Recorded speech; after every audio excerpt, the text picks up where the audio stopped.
we're going to heal between now and then. And you're encouraged by the latest developments in the investigation that eventually, sooner rather than later, we will find a killer or killers. Well, eventually. I hope it's sooner rather than later. But like I said, I'm going to see. When I was traveling with my grandparents as a kid, and you know, say, are we there yet? Are we there yet? Well, my grandmother would say, we'll be there when we get there.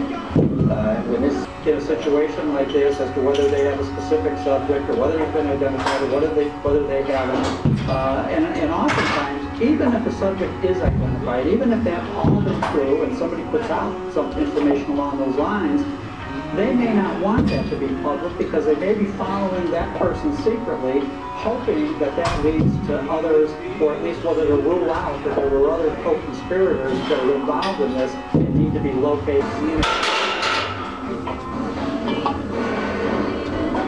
We'll get back to the criminal investigation into the bomb shortly, but there's another important developing story we're following in Washington. Just moments ago, we saw it live here on CNN. A very angry President blasted the Senate for blocking the extension of background checks for gun buyers in the United States. The vote in the Senate, 54 to 46, but 60 votes needed to pass this bill. It's human nature.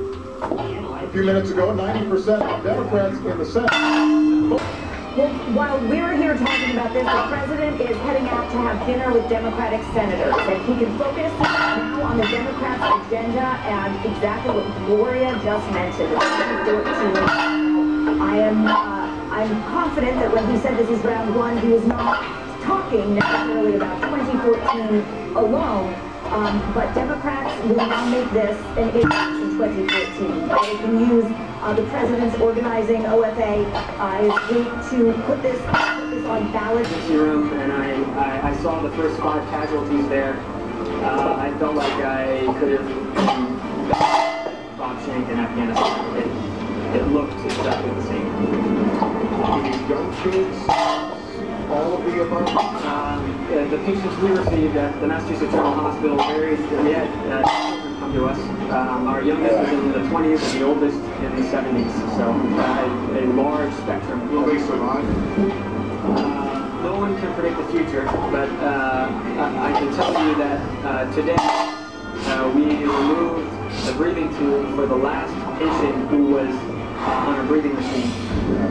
So now that means all of our patients are awake and can talk to us, and no one is on a breathing machine anymore, and for us, it's a big victory. I'm going to bring our models here with and talk about precisely what it is and understand why investigators are so excited about all this. This is where the solution work, right? Over here. This is where CME can operate all day long. If we move the light and yellow here, where the Lord and Taylor is. Now look very closely on this, and you can see what I'm talking about, because if you go down to the corner there, you can see that right down there, that blue dot, that's that camera. There's the second explosion site. The first one is up the street. You can see what a commanding view that the camera has. That's why people are excited, because they're saying that may have a here in Analysis and video.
significant progress.